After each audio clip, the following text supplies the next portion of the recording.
Hey all, how's everybody doing today? Nice snowy Sunday to be able to record a video like this. Um, so it's nice and cozy. I hope your weekend went well and is going still well.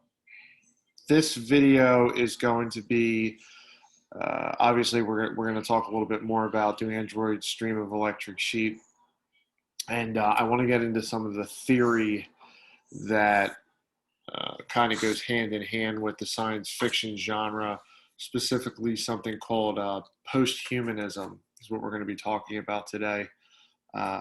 So, without further ado, let me just pull my notes up here.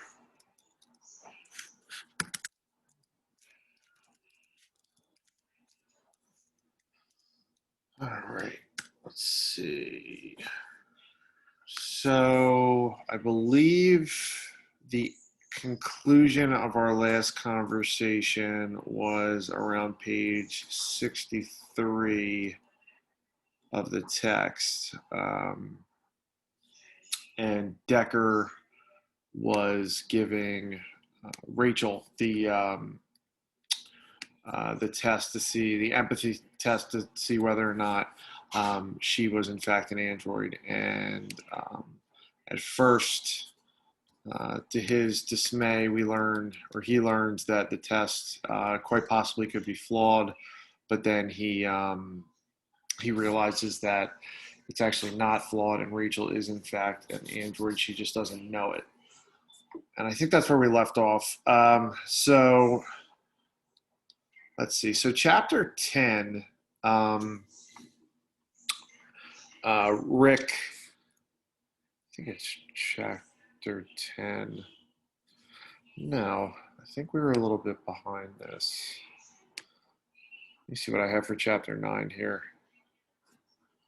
Oh, wow. Okay, so I think we were on chapter 8. Yeah, chapter 8.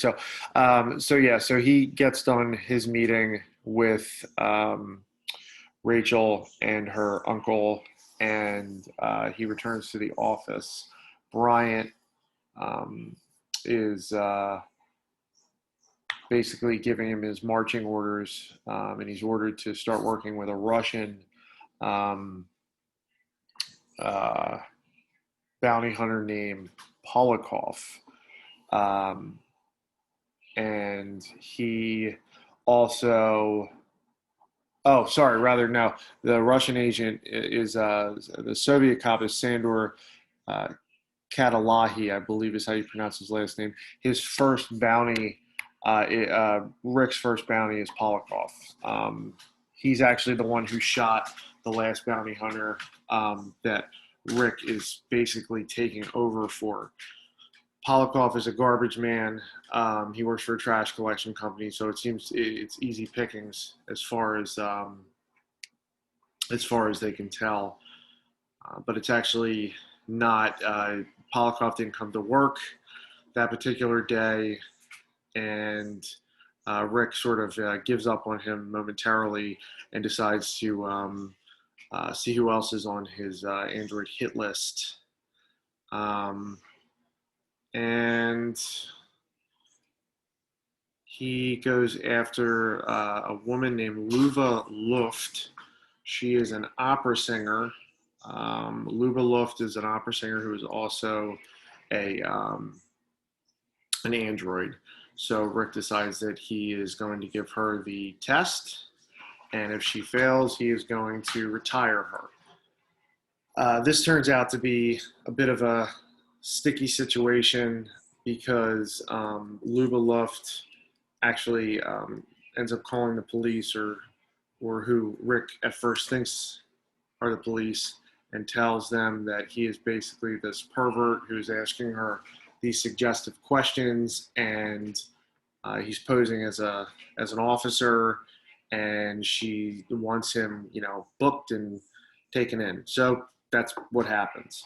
However, things get kind of weird because the police officer that arrests Rick takes him to a building that is completely alien to him. He's never been there before. It's not the office building that Rick works at. So they end up at this sort of fake police station, um, and um, he's actually being booked for murder because Rick tells the police officer that he has a dead android in the backseat of his car. The officer doesn't believe that tells him he doesn't believe it's an android. This Inspector Bryant and uh, says that they're going to have to give the android a bone marrow test in order to see whether or not Rick is, actually killing androids or if he's an actual, murderer. So we get to chapter 10. Things get even weirder. He tries calling his wife, who doesn't answer the phone. We soon learn that the phone is actually only has one connection, which is in the building. So there's really no possibility of Rick to reach out to his wife. And he ends up meeting another bounty hunter named Phil Resch, and Phil Resch is actually extremely violent individual who just sort of wants to kill everybody, androids and whatever. And when Resch leaves the room, uh, Rick sort of puts two and two together, realizes that they're all androids. The Garland, the station's chief or head manager, office manager, admits that they are all androids that had escaped, that had left Mars and ended up on Earth, and this is sort of like their hideout. The only thing is, Phil Resch doesn't know that he's an android. He just thinks he's a bounty hunter like Rick. I think that's where we're at as far as the reading goes, according to the syllabus. So a few things that I want to talk about, something that I may have left out the last time. So I guess an important question to ask yourself is, why are the humans at this point in time so concerned with killing, or as they say, retiring androids? What's the point? I mean, really, if you think about it, when humans migrated to Mars in the book, these androids were created to sort of help them out. And the more you learn about their existence, you realize that they share more in common with the antebellum slavery era than anything else. These androids at the time were sort of made, to be, slaves for humans who aren't quite ready or aren't quite comfortable with the idea that they now are having to live on Mars, a different planet. So the androids are sort of making it easier for them. So as a revolt to this, they decide to pick up and leave. The androids decide to pick up and leave and go back to Earth because they, unlike humans, can live on Earth. The radioactive dust doesn't affect them. So you would think that this would be fine, right? But no, I mean, they're considered property, and they're deviating from the norm, the societal norm at the time. So they have to be dealt with, and how they're dealt with is a guy like Rick goes out and kills them for money. So you have this kind of strange, confusing philosophical mindset where in order for a human, unless an android is given a bone marrow test, in order for us as humans to know whether or not the other is an android, is to give them these empathy tests. And empathy plays a big role in this book. However, as we get to know the human characters more throughout the novel and the film, for example, they're the ones that are lacking the empathy. For the most part, the androids are just trying to live and let be. And if they don't pass this test, they are automatically killed. So there's definitely an ethical dilemma here in the novel. And what else? Then you also have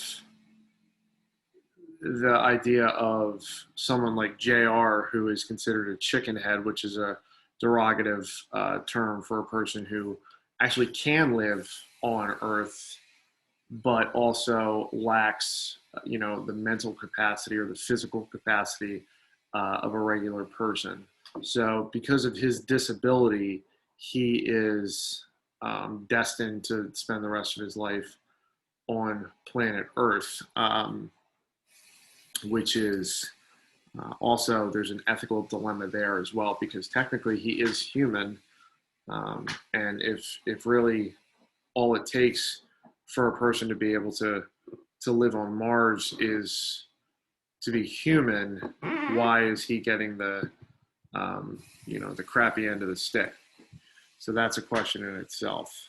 Another theme in the book that I find important is profiling. You've all heard of the term racial profiling, and you know that it's there's an ethical dilemma there too.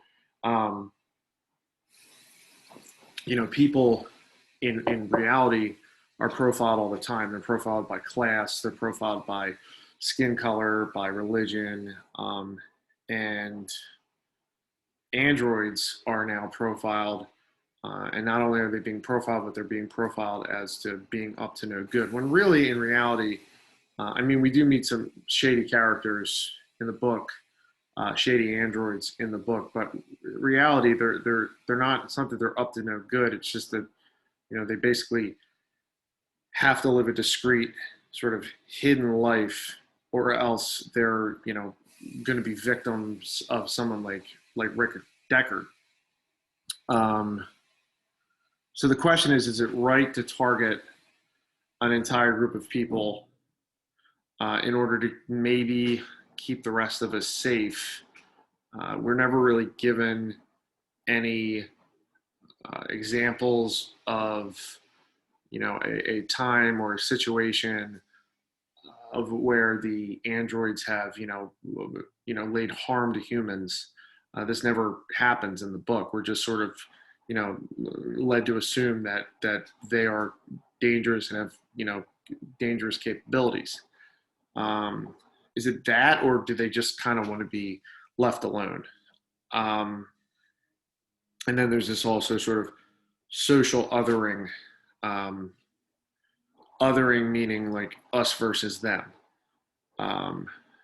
which is something that could be led to social isolation, which takes us back to the JR character, who is literally living in social isolation before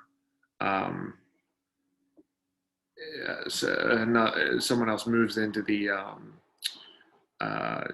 apartment complex that he's living in. He's literally living in this giant complex by himself, completely isolated and treated lesser than because of his mental disability. So this is all food for thought. These are ideas that I want you to sort of consider as you're reading the book. Consider who are the bad guys, who are the good guys. Are there bad guys and are there good guys, or is it sort of this gray area? Why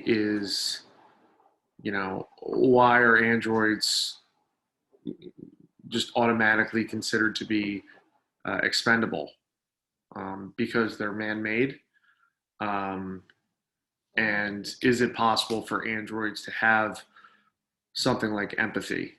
And I think that that's a point that is, really, really, um, they really dig into it in the film Blade Runner, which you'll see when you watch it this week. At the end of the film, Rutger Hauer, who is the main android of the film, he sheds a single tear, and as we all know, the tears are sort of like the physical embodiment of empathy.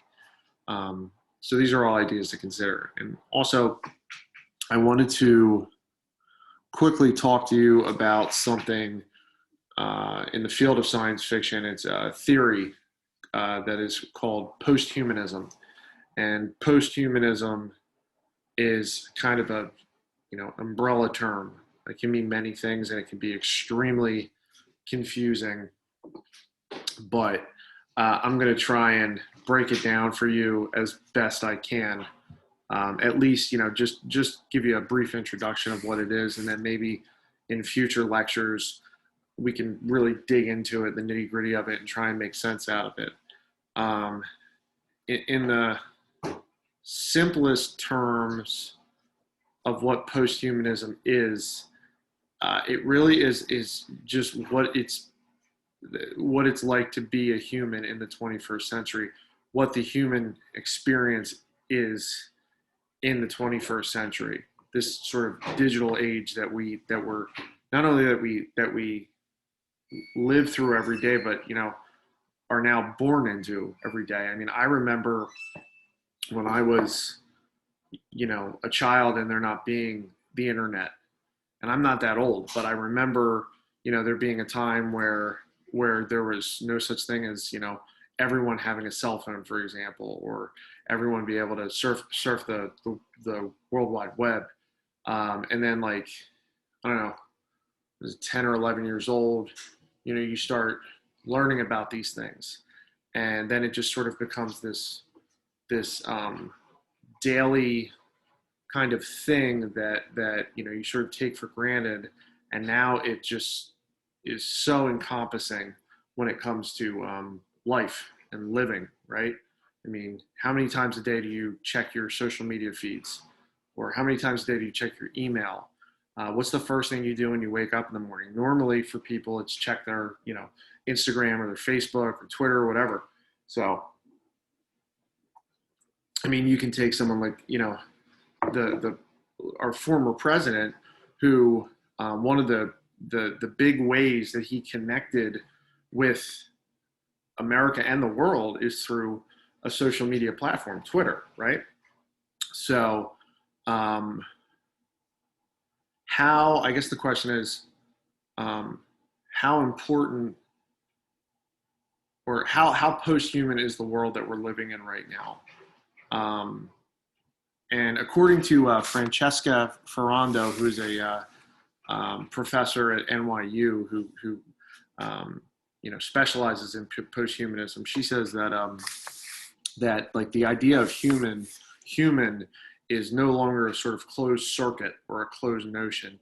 It's open, and it's fluid. It's not static, and you can think about it in the same way that you would think about evolution.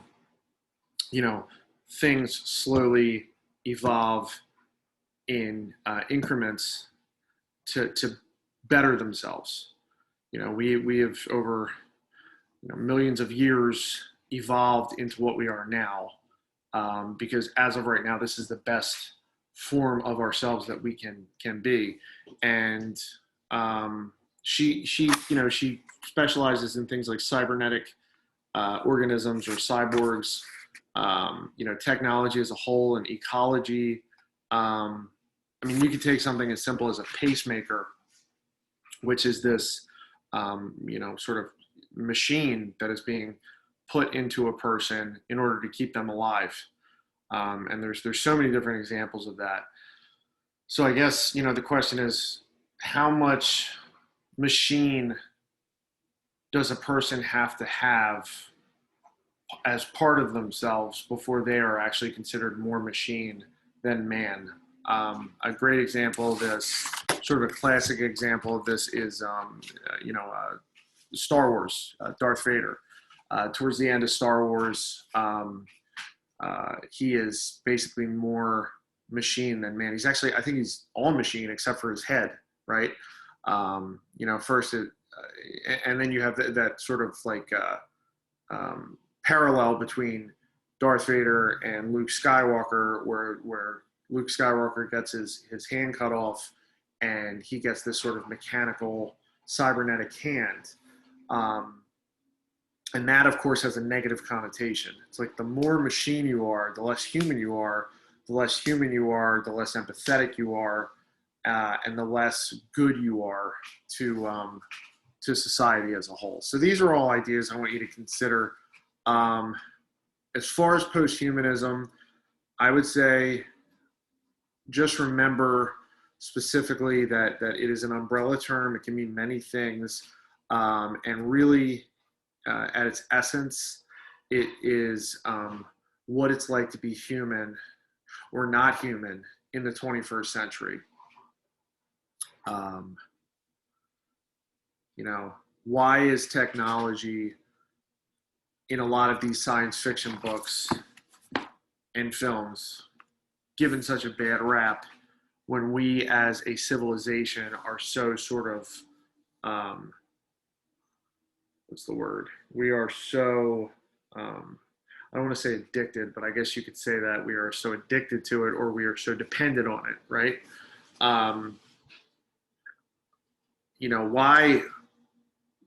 Why do, you hear people being interviewed about their social media apps, and, there's always that one person or two people who say, I wish I didn't have social media.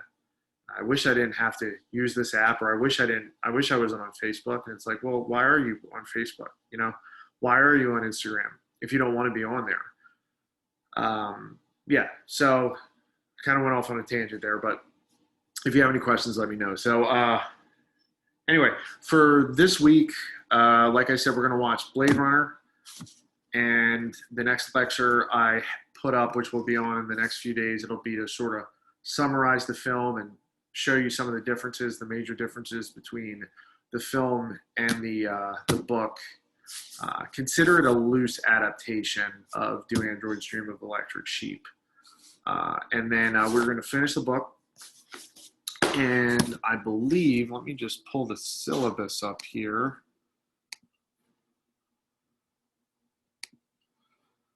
All right, let's see.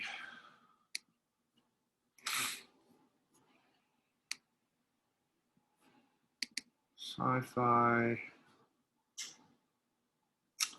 All right, let's see. So I believe, is it this week or is it next week? Week 2. Okay, yeah. So we're going to finish the book. We're going to watch Blade Runner. And then next week, February 8th through the 12th, basically what you're going to have to do is quiz number 1, which I will have posted on February 8th. And you will have until Friday the 12th to complete that. And paper number 1, which topics will be posted again on February 8th and on Blackboard. And you will have until Friday the 12th to hand that in. Remember, papers are 2 pages, double spaced. They're short. I really don't know or have any idea what I want the topics to be for this specific book. So I'm always open to ideas. If you have anything specifically that you want to write about in regards to the books that we read, email me and let me know. It helps me in the long run. So that's all I have. And like I said, I hope everybody is doing well, enjoying this lovely snowy day, and we will talk soon. Have a lovely day. Bye.